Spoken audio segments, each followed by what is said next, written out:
순대를 좋아하십니까? 갑자기 뜬금없이 순대 이야기인데, 순대를 드시는 분들 가운데 순대만 드시는 분들이 있고요, 그리고 간과 양파를 함께 드시는 분들이 있습니다. 건강을 위해서는 간과 양파를 함께 드시는 것이 좋습니다. 돼지간에는 철분이 많고 비타민 A, B, C가 풍부하죠. 그리고 양파는 모두가 잘 알듯이 항암과 면역에 굉장히 큰 도움을 줍니다. 간과 양파, 사람들이 좀 먹기 싫어하는 음식 중에 하나입니다. 하지만 몸에는 굉장히 좋은 음식이죠. 성경 66권 가운데에 간과 양파와 같이 읽기에 굉장히 어려운데 몸에는, 우리 신앙에는 굉장히 유익한 도움을 주는 성경이 바로 레위기서입니다. 그래서 레위기를 연구한 학자들은요, 레위기를 간과 양파의 책이라 그렇게 부릅니다. 교회 절기로 볼 때 오늘은 예수님께서 많은 백성들의 열렬한 지지와 환호를 받으면서 예루살렘 성에 입성한 종려 주일입니다. 오랜 시간에 걸쳐 나라를 잃어버렸던, 여러 나라의 지배를 받아왔던 이스라엘 백성들을 향해 해방의 기쁨을 주시기 위해 예루살렘 성에 들어가셨는데, 여러분 이 장면을 머릿속에 그려보시기 바랍니다. 이스라엘 3대 명절 중 하나인 유월절을 지키기 위해서 원근 각지에서 많은 순례자들이 예루살렘에 모여들었습니다. 그들은 오랫동안 이스라엘을 로마로부터 해방시켜줄 메시아를 기다리고 있었고, 그 메시아가 예루살렘에 들어온다는 말을 들었을 때 사람들은 기쁨을 감출 수 없었습니다. 그래서 그들은 자신의 옷을 깔고 종려나무 가지를 흔들면서 호산나를 연신 외쳐댔습니다. 호산나의 뜻은 이제 구원하소서입니다. 여기저기서 메시아로 오신 이여, 이제 우리를 구원하소서, 그렇게 외쳤는데, 이렇게 예수님을 뜨겁게 맞이한 날이 예수님께서 십자가에 돌아가시기 5일 전 일요일이죠. 그날을 우리는 종려주일로 지키고 있습니다. 종려주일에 대한 이미지를 여기까지만 딱 생각한다면 그날은 기쁨과 설렘으로 가득한 그런 날입니다. 하지만 그날은 고난과 아픔의 전주곡에 해당되는 날이었습니다. 예수님은 금요일에 있을 십자가의 죽음이라는 대사역을 이루시기 위해 예루살렘 성에 들어가신 것이지만, 정작 사람들은 예수님의 그 예루살렘 입성의 의미를 몰랐기 때문에 열렬히 환호하였던 것입니다. 사실상 종려주일에 예루살렘에 입성하셨던 그 길은 대선에서 승리를 하고 난 뒤에 취임식 자리로 올라가는 영광스러운 길이 아니고요, 우리를 살리기 위해 모든 짐을 대신 져야 하는 아픔의 길이었고, 우리의 죽음을 대신해서 죽으셔야 했던 무거운 고통의 길이었습니다. 누구나 한 번쯤 걷고 싶었던 그런 길이 아니고요, 100이면 100 모두가 피하고 싶어하는 그 길을 위해서 예수님께서 예루살렘에 입성하셨던 것입니다. 그렇다면 하나님의 아들이신 예수님은 왜 하나님과 동등됨을 포기하시고 험난한 고통의 길을 선택하시고 걸어가셨는가, 여기에 대해 생각해보지 않을 수 없습니다. 그것이 바로 종려주일에 우리가 생각해야 할 부분인데, 그 답을 가장 잘 드러내는 것이 구약의 희년규례입니다. 그러므로 본문에 기록된 희년제도 속에 담겨있는 의미가 무엇인지를 살펴보고, 그 의미가 예수님의 예루살렘 입성과 무슨 관계가 있는지를 고찰하고, 사순절 마지막 주간이자 특별히 내일부터 시작되는 고난주간을 어떻게 보내는 것이 가장 좋을지 생각해보는 시간이 되기를 바랍니다. 이집트에서 노예 생활을 하던 백성들을 하나님께서 이끌어내셨습니다. 이 사건을 우리는 출애굽이라고 그렇게 부릅니다. 출애굽한 이스라엘 백성들이 시내산에 도착하였을 때 하나님은 그들에게 하나님의 백성으로서 지켜야 할 법들을 주셨습니다. 이 법을 우리는 율법으로 그렇게 부르죠. 율법에는 십계명을 비롯한 안식일에 관한 계명이 있고요, 그리고 제사법이나 이웃 관계에 관한 법 등 다양한 법들이 있습니다. 그 중에서 희년은 굉장히 독특한 규례입니다. 안식년을 제정한 그 해로부터 매 7년마다 안식년을 지키게 되는데, 7번째 안식년이 지난 그 다음에, 즉 50년째가 되는 거죠. 50년째가 되는 해를 희년으로 그렇게 지키게 되어 있습니다. 49년째가 되는 해, 그 해의 대속죄일이라고 하거든요. 49년째가 되는 대속죄일에 즉 7월 10일인데 우리나라의 달력으로 계산하면은 10월 초순에서 10월 중순쯤 됩니다. 그날에 양의 뿔로 만든 나팔을 불게 되는데요. 그 나팔 소리와 함께 이제 50년째 희년이 시작되게 됩니다. 희년은 한자로 기쁠 희자의 해년자입니다. 즉 기쁨의 해라고 하는 것이죠. 희년에는 이스라엘 백성들이 크게 세 가지를 이행해야 합니다. 본문이 기록된 25장에서 이 부분에 대해서 언급하고 있는데 땅의 경작을 씌워야 되고요. 그리고 토지의 소유권은 원 소유주에게 돌려주어야 하며 그리고 종들을 방면시켜야 합니다. 이 세 가지가 별것 아닌 것 같은데 사실은 굉장한 믿음을 요구합니다. 먼저 생존에 문제가 걸려있기 때문이죠. 희년에는 경작을 씌워야 합니다. 근데 문제는 희년 바로 앞에가 49년째 안식년입니다. 안식년에도 토지 경작을 씌워야 합니다. 그러니까 48년째 농사를 지어서 소출을 얻은 것으로 49년째 안식년을 먹어야 되고요. 50년째 희년을 먹어야 되고요. 51년 농사를 지어서 소출을 얻을 때까지 먹어야 됩니다. 그러니까 몇 년을 먹어야 됩니까? 3년을 먹어야 됩니다. 분명 하나님께서 48년째 소출이 풍성하게 하실 것이고요. 그리고 곡간이 비지 않게 하실 것입니다. 우리가 읽진 않았지만 오늘 본문 뒤에 있는 20절과 21절에서 이 부분에 대해서 약속하셨습니다. 그럼에도 불구하고 백성들은 하나님에 대한 분명한 신뢰가 있어야 이 계명을 지킬 수 있습니다. 48년째 거둔 것으로 과연 3년 동안 먹을 수 있을까? 희년이 끝나고 경작하여서 소출을 얻을 때까지 이 48년째 얻은 소출이 상하지 않고 그대로 있을 수 있겠는가? 이런 고민을 하지 않을 수 없습니다. 오늘날처럼 저장시설이나 농경시설이 발달된 시대가 아니기 때문에 경작을 하지 않는다. 그것은 곧 그들의 생존과 직결된 문제입니다. 그러나 하나님께서 3년 동안 우리를 어떻게든 지키실 것이다. 이런 믿음이 있으면 그 말씀대로 멈출 수 있습니다. 즉 토지 경작을 중단할 수 있다는 얘기죠. 이것을 통해서 사람이 살아가는 것은 사람의 힘과 노력에 의한 것이 아니라 하나님께서 입히시고 먹이신다는 것을 깨닫게 하기 위해서입니다. 직접 몸으로 경험해보라는 거죠. 그래서 예수님은 너희는 무엇을 먹을까, 무엇을 입을까, 무엇을 마실까 이것에 대해서 염려하지 말라고 하셨습니다. 희년의 계명이 대단한 믿음을 요구하는 두 번째 이유는요, 소유의 문제가 걸려있기 때문에 그렇습니다. 본문이 기록된 바로 뒤에 13절부터 15절까지는요, 토지 매매법에 대한 계명이 기록되어 있습니다. 우리나라의 매매와 전세 제도가 결합된 제도인데요, 오늘날 우리의 사고방식으로는 아무리 이해하려고 해도 이해하기 어려운 제도입니다. 이스라엘의 토지 매매법을 이해하기 위해서는 이스라엘 사람들에게 토지가 어떤 개념인가 이것에 대해서 알고 있어야 합니다. 이스라엘 백성들은 출애굽 후에 여호수아의 인도로 가나안 땅으로 들어가게 됩니다. 그리고 12지파가 제비를 뽑아서 땅을 할당받게 되어집니다. 그 땅을 우리는 기업이라고 합니다. 여러분, 성경에서 기업은 굉장히 중요한 개념이거든요. 여러분 잘 이해하셔야 됩니다. 본문이 기록된 23절에는 기업의 주인이 누구인지가 대해서 분명히 말씀하고 있는데요. 누구입니까? 하나님입니다. 기업은 먼저 지파별로 제비를 뽑습니다.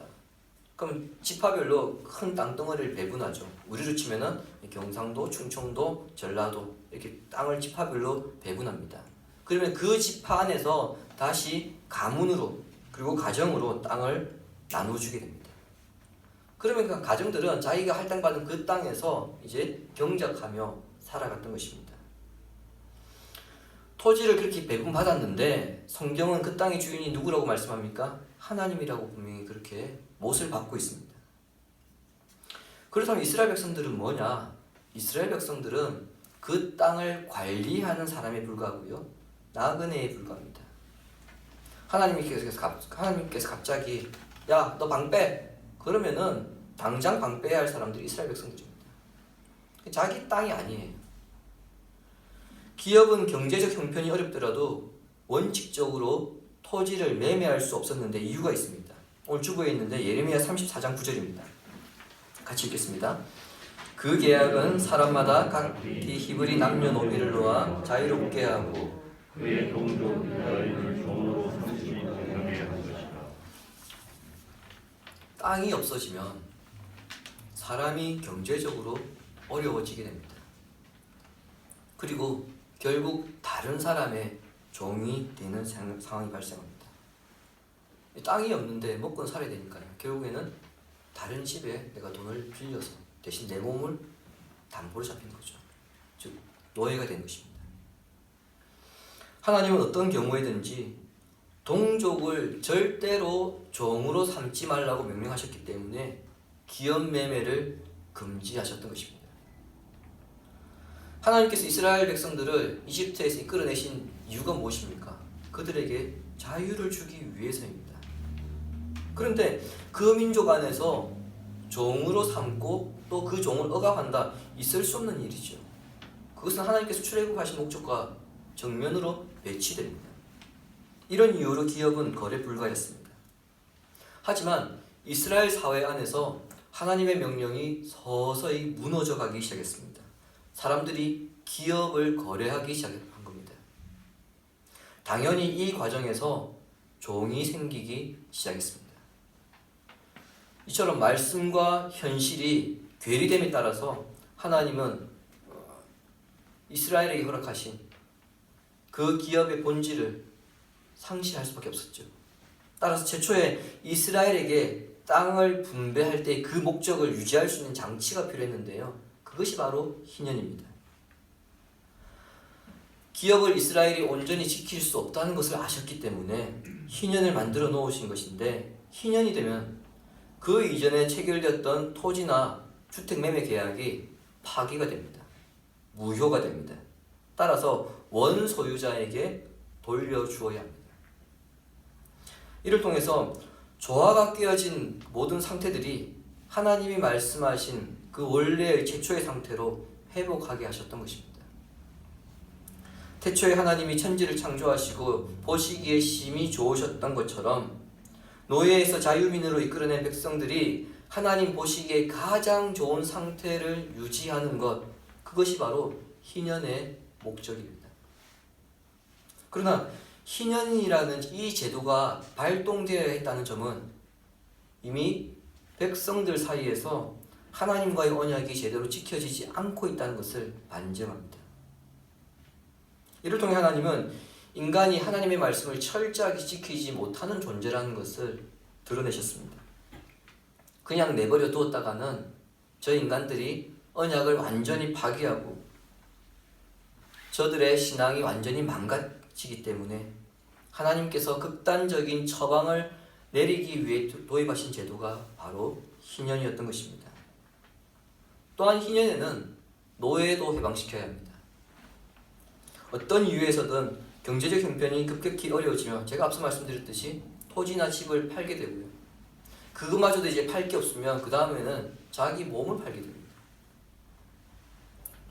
먹고는 살아야 되니까요. 죽는 것보다 남의 집 종으로 살더라도 목숨을 부지해야 했습니다. 그런데 레위기 25장 39절과 40절에는 빌려준 돈을 받지 못해서 그 사람을 종으로 부리게 되었을 때 두 가지 제재를 두었습니다.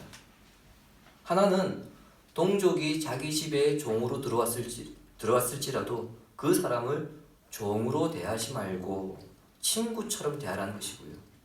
다른 하나는 돈을 갚지 못했더라도 희년이 되면 그 종을 그 집에서 방면시켜라, 해방시켜라는 것입니다. 비록 종이라 할지라도 그 사람은 하나님의 형상으로 지음받은 사람이기 때문에 종 취급하지 말고 친구처럼 대하라는 겁니다.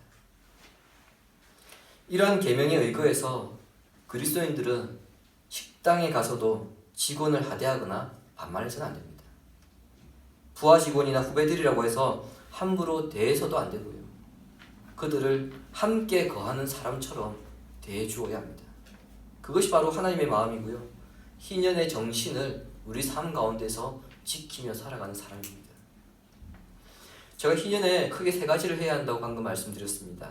첫 번째, 경작을 해서 안 되고요. 두 번째, 토지와 주택은 원소유자에게 돌려줘야 되고, 세 번째는 종을 방면시켜야 한다는 것이죠. 이 세 가지는 다시 크게 두 가지로 나눌 수 있는데요. 경작에 관련된 것과 소유에 관련된 것입니다. 그런데 성격은 다릅니다. 경작을 하지 않는 것은 모든 사람에게 해당되는 문제입니다. 하지만 집이나 토지, 종에 관한 소유에 관한 문제는 어떻습니까?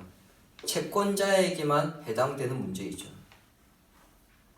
내가 돈을 빌려줬는데 그 사람이 갚지 못해서 일종의 담보로 받은 게 집이나 토지, 종입니다. 그런데 채무가 해결되지도 않았는데 희년이라고 무조건 탕감하고 다 원상태로 돌려줘야 한다면 여러분 누가 가장 억울하겠습니까? 돈을 빌려준 사람들. 채권자 입장에서는 이것은 억울할 수밖에 없습니다. 하나님, 희년이라는 제도가 너무 불공평하고 억울합니다. 그렇다면 제가 수고한 보상은 누구에게 받습니까? 저는 땅 파서 장사합니까? 자본주의 논리에서는 이렇게 따지는 게 맞습니다. 그럼에도 불구하고 하나님은 이스라엘에게 이 세 가지를 지킬 것을 요구하셨습니다. 왜 하나님께서 이러한 명령을 주셨을까? 그것은 우리의 소유가, 세상에 존재하는 모든 것이 바로 하나님의 소유라는 것을 인정하고 가르치기 위해서 하나님께서 이것을 명령하셨던 것입니다.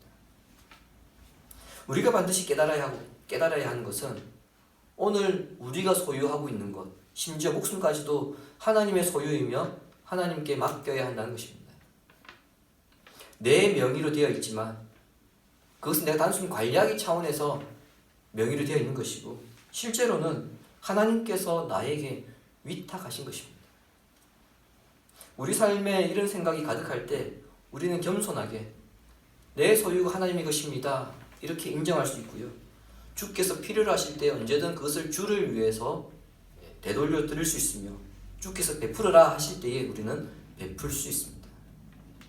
결국 희년의 규례는 사람의 먹고 사는 문제는, 즉 생존에 관한 문제는 사람에게 있는 것이 아니고요, 하나님께 달려 있습니다. 소유의 문제 역시 내가 땀 흘려서 수고한 그 대가가 아니라 하나님께서 잠시 맡기신 것임을 고백하게 하는 제도가 희년이다. 이것을 우리는 알 수 있습니다. 한편 희년은 하나님 백성들에게 대단한 믿음을 요구하는 것처럼 보이지만 실제로는 더 깊은 뜻이 있습니다. 그것은 곧 자유와 화평을 선포하는 것입니다. 누가복음 4장 18절과 19절 함께 읽겠습니다. 주의 성령이 내게 임하였으니 이는 가난한 자에게 복음을 전하게 하시고 내게 기름을 부으시고 나를 보내사 포로된 자에게 자유를, 눈먼 자에게 다시 보게 함을 전파하며 눌린 자를 자유롭게 하고 주의 은혜의 해를 전파하게 하려 하심이라 하였더라. 아멘. 이 말씀은요, 이사야 61장 1, 2절을 예수님께서 그대로 인용하신 말씀입니다. 예수님의 사명 선언문이거든요. 이사야 61장 1, 2절은 희년에서 나온 주제들을 열거한 말씀입니다. 이스라엘은 우상 숭배와 율법을 지키지 않으므로 하나님의 징계에 의해서 70년 동안 바벨론에서 포로 생활을 하고 예루살렘으로 돌아왔습니다. 여러분, 포로 생활에서 돌아오면 정신 차려야 되잖아요. 하지만 예루살렘에는 아직 공평과 정의가 확립되지 못하다 보니까 경제적으로 고통당하는 사람들이 많이 있었고요. 이것은 자연스럽게 마음이 상하는 문제로 연결되었습니다. 이런 상황에서 선지자는 주께서 메시아를 보내서 이 땅에 공의와 정의를 바로 세우심으로 사회적인 개혁이 일어나서 고통 가운데 건짐을 받을 것이다. 그것을 선지자가 예언한 것입니다. 주님은 이사야가 말하는 희년의 기쁨은 사탄에게서 해방되어서 죄의 고통에서 벗어나 누리게 될 완전한 구원의 기쁨을 상징한다. 그렇게 말씀하신 것이 바로 누가복음 4장 18절과 19절의 말씀입니다. 마귀와 죄에 눌려 살지 말고 이제 자유의 때가 왔으니 죄의 고통으로부터 자유하라는 것입니다. 이런 점에서 예수님은 희년을 사회 구조적인 문제의 차원에서 접근한 것이 아니고요, 영적인 의미로 해석하셨습니다. 사회 구조적인 개혁을 통해서 일시적인 기쁨을 얻을 수 있을지는 모릅니다. 하지만 시간이 지나면 다시 고통과 불안, 두려움에 빠지게 됩니다. 이러한 차원에서 희년은 근본적인 치유책은 되지 못하고요, 50년마다 한 번씩 해결해주는 그 해결 장치에 불과했습니다. 그러므로 주님은 일시적인 고통에서 구원되는 것이 아니라 근본적인 고통과 저주로부터 이 백성들을 구원하시고자 메시아로서 이 땅에 오신 것입니다. 그리고 그 메시아가 그 사역을 완성하기 위해서 예루살렘에 들어가신 것이 바로 종려주일입니다. 주님이 사랑하신 신일간 시민 성도 여러분, 제가 앞서 희년은 기쁨의 해라는 뜻을 가지고 있다고 말씀드렸습니다. 하나님께서 희년이라는 제도를 허락하신 것은 모든 빚을 탕감받고 먹고 사는 문제에서 자유케 되어서 이 땅에서 천국의 기쁨을 누리게 하기 위해서였습니다. 그것이 하나님께서 이스라엘 백성들에게 최초로 주신 희년의 목적입니다. 그러나 2000년 전 팔레스타인 땅의 유대인들은 천국의 기쁨을 회복하기보다 로마로부터 독립을 손꼽아 기다렸고요, 예수님께서 예루살렘에 입성하실 때 그들의 희망이 이루어지기를 소망하였습니다. 이스라엘이 로마로부터 독립만 되면 모든 것이 끝날 것이다, 그렇게 생각했던 것입니다. 그들의 생각은 마치 임기가 끝나고 새로운 정권이 들어서면 세상이 바뀔 것이고 좀 더 나은 세상이 될 것이라고 기대하는 우리의 모습과 별 다를 바 없습니다. 여러분 경험해 보셨잖아요. 정권이 그렇게 바뀌더라도 세상이 변하던가요? 주님은 수가성 여인에게 찾아가셔서 영원히 목마르지 않는 물을 주겠다고 약속하셨던 것처럼 천국의 기쁨을 누리도록 죄로부터 해방시키기 위해서 이 땅에 오셨습니다. 그리고 그 일을 완성하기 위해서 그 예루살렘으로 들어가신 것입니다. 이 의미를 우리가 온전히 깨달을 때 고난주간과 부활주의를 맞이하는 태도가 달라지게 됩니다. 종려주의를 통해서 주님의 고난, 즉 고난주간에 동참하기 위해서는 예수님처럼 억눌린 자들을 자유케 하는 일에 동참해야 합니다. 우리는 보통 고난주간 하면 극도의 절제를 강조합니다. 사실 어떻게 보면 그것은 굉장히 소극적인 고난에 동참하는 것입니다. 적극적인 고난에 동참한다는 것은 바로 주님께서 하신 일을 우리가 해나가는 것, 그것이 적극적인 의미에서 고난에 동참하는 것입니다. 그것은 곧 방금 말씀드렸지만 억눌린 자들을 자유케 하는 일입니다. 그 일은 무엇인가? 간단합니다. 복음이 필요한 자에게 복음을 전하고 위로가 필요한 자에게 위로의 손길을 내밀며 병들고 연약한 자들, 환난 당한 자들을 찾아보고 돌보는 일입니다. 악을 악으로 갚지 않고 모든 일에 주의 은혜가 또 감사가 넘치기를 소망하는 삶입니다. 여러분 어디서 많이 들어본 말 같지 않습니까? 제가 매주 축도하기 전 늘 말씀드리는 파송의 말씀 때 하는 이야기입니다. 우리는 희년을 경험하면서 참된 희년이 도래하도록 전진해야 합니다. 이를 위해서 주님께서 우리에게 보여주시고자 했던 그 희년의 의미를 깨달음으로 우리가 먼저 참된 희년을 경험해야 할 것입니다. 그리고 특별히 우리가 만나는 모든 사람들에게 희년의 삶을 실천함으로써 세상을 자유케 하기 위해서 십자가의 길을 걸어가신 주님의 고난에 동참하는 천국 백성이 되어야 할 것입니다. 특별히 이번 주 고난주간 의지에 내일부터 보내게 되어집니다. 늘 우리가 그렇게 살아야 하지만 특별히 고난주간에는 다른 시간들과 달리 어떻게 우리가 희년을 실천할 것인가, 내 주변에서 희년을 실천하기 위해서 어떻게 해야 되는가 고민하면서 그 고민을 하나라도 실천하기 위해서 한번 애써보시기 바랍니다. 주님의 그 고난의 의미가 또 주님의 그 부활의 의미가 여러분에게 더 크게 다가올 것입니다. 희년의 삶을 통하여서 희년의 기쁨을 누리는 복된 성도 되시기를 예수님의 이름으로 축원합니다. 아멘. 오늘 말씀 생각